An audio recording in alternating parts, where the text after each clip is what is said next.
fiddle. All right. So we talked about your parents, your grandparents. Let's do some fun things here. When you were a kid, let's say, early ages, what was your favorite thing to eat? Like if you were coming home and your mom said to you, "I'll make whatever you want tonight," what would you say you would like to have? I would say the fried ham was my favorite. Fried ham? Yep. Now, Mom said potato chips. You have to recognize that we grew up on a farm where we butchered our own animals. Right. And our beef that we ate and the ham and bacon and sausage and meat off the pigs were animals that we had raised, butchered and cut up the meat, and then the pork chops we had cut ourselves. So fried ham would be it. Yes, because one of the things that we did with our hams and shoulders off the pigs was to smoke them. And we never ate any unless it had been in the smokehouse for a couple of weeks. So as a kid then, you already mentioned about fishing and swimming and whatnot. My question would be, what did you like to do for fun as a kid? And play in the river, really. That was relaxation for us, and it was entirely different from anything else. Well, Now, the other thing that we enjoyed, see, in the days that we were growing up, most of our aunts and uncles and their children were nearby. And so on Sundays after church, we always went to someone's house, or else they came to ours for dinner. And our Uncle Ross that lived over here in Morrison's Cove on a farm had 7 children, 6 of them boys, and Bill and I enjoyed playing with them because we always went to the barn and played games in the hay mows, and we used to play Andy over, and that was throwing a ball over the barn roof and seeing whether or not the guy on the other side could catch it. All you did was yell Andy over, and then you tossed the ball. Did you have any favorite hiding spots? Did you ever place that at any place that you ever went by yourself just to get away? No, not really. It never felt as if I needed them because we could go to a room if we wanted to, but we never did that. And I remember we had some favorite places to play. We had a chicken coop that was on a slope, and it didn't have any foundation under it except it was on poles. And under there was a slope of ground that was always dry, and I can remember my brother Bill and I used to play in the dirt there, and we'd build roads, and we had one truck that we played with, and we'd use the truck on that road. And Bill really enjoyed that. He spent a lot of time there, more than I did, as a matter of fact. Did you have any pets growing up? Any what? Pets. No,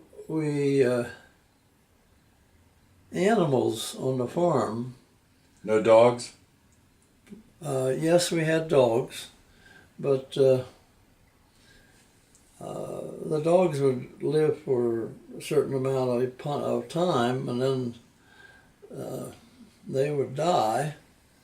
And so while they were pets, we never had any.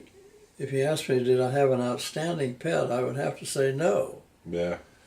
Because we were friends. My dad taught us that around the cattle, the milk cows especially, certain kinds of behavior, so that we never beat a milk cow, for example, and always treated them kindly because we expected the same treatment from them and got it most of the time. So whenever you were helping out in the farm, doing all your chores or work or whatnot, did you ever get an allowance? What? An allowance? Did you ever get an allowance? I cannot remember getting an allowance. Well, Mom talked about everything she did, and she never got dime one for it because they didn't have the money. But No. yeah. Well, the years that we were growing up, we didn't have the money. Dad was building a business, and it really wasn't until we were age 15 or 16 that I can remember Dad giving us money then at that time. But we didn't have a regular allowance. He would give us what he say he could afford. And if he gave you money, what would you spend it on? The first time he gave us some money, we went into a hardware store in Everett, and my brother and I spent a whole hour or two in there just looking at what we might buy. And I think we bought some fishing hooks, and we bought reels to put on our fishing poles, and some line. Because before this, we just tie the end of a string on a pole, and that would be our fishing pole. And that's the first time we ever had a reel and a line to put through a loop on a pole to resemble a fishing pole anyway. Now, when you fished and you caught fish, did you take them home and eat the fish, or was it just catching fish for sport? Most of the fish that we caught were small. They were only about that size. And but there were a number of times that we could catch bigger fish, 7 or 8 inches long, and those we would take up to the house, and Mother would clean them and fry us some fish for supper. Nice. In your early days, your young days, what school did you go to? We went to a consolidated school, as a matter of fact. In the years that Bill and I were growing up, we had over 40 one-room schools in Bedford County. And most everybody went to a one-room school, but in the township we lived in, they had built what we called a consolidated building, closed down the one-room schools in that township, and they hauled all the children into an elementary center and went through grades 1 through 8 in the same building. And then later when you moved to New Enterprise, at what age you said, 15? 16. 16. You ended up in school where Mom was at. Yes. By that time I was a sophomore in high school. Okay. Were you a good student? Above average student, yes. But if I liked a subject, I got an A in it, and if I didn't like it, I'd end up with a B and sometimes a C. So what was your favorite subject in school, though? My favorite subject in school ended up being English, as a matter of fact. Yeah. Simply because I remember the English teacher from 10th grade, I remember the English teacher from 11th, and I remember the English teacher from 12th grade. And the English teacher from 12th grade, I recall, after a month or two in her class, where she had me writing almost every week, writing either a theme or writing on a particular topic or doing a small paper, I stopped at her desk one morning and asked Mrs. Longenecker, would you answer a question for me? Why do you have me doing all this writing? And there are 4 other boys that sit around me in the same course, and they don't do the writing, but I do. And she just looked at me and she said, "Jim, where you're going, you will need it." And she was right. All right, so Well, let me finish with Mrs. Longenecker, if you would, please. all right, I was just going to say that Mrs. Longenecker was your favorite teacher. Yes. Yes.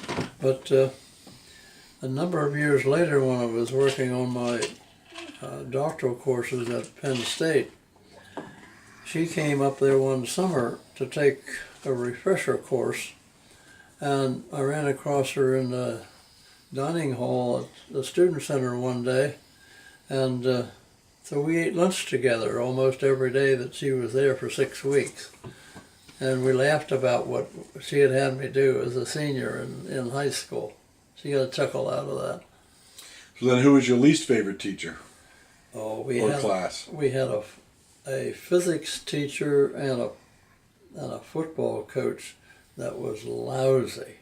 He tried to scare you into doing your work and using threatening messages all the time to try to frighten you into doing your studies. And as you know, that just doesn't work. Who was your best friend in school? I had several.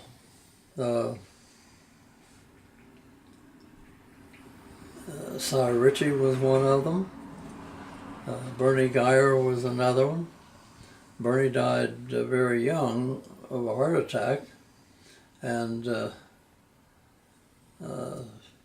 Cy went on to college after high school, and then moved back to Bedford, which was a neighbor which was fairly close to New Enterprise, and we were friends with Cy and a couple of other classmates, but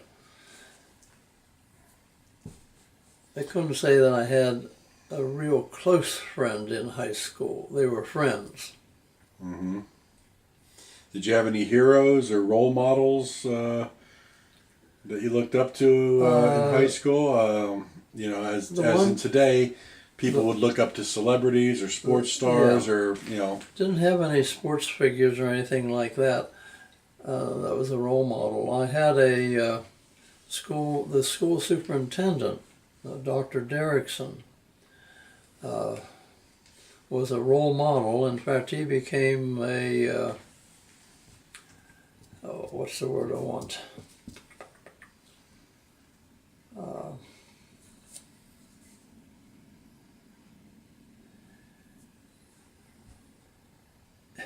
He became a person that I looked up to, I depended on, and who helped me actually become what I finally became in education.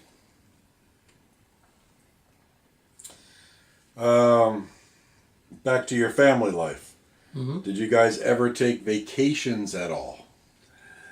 We took what we called vacations in Everett, matter of fact. We would get substitutes to do the milking for us. But by that time we had 50 head of dairy cattle.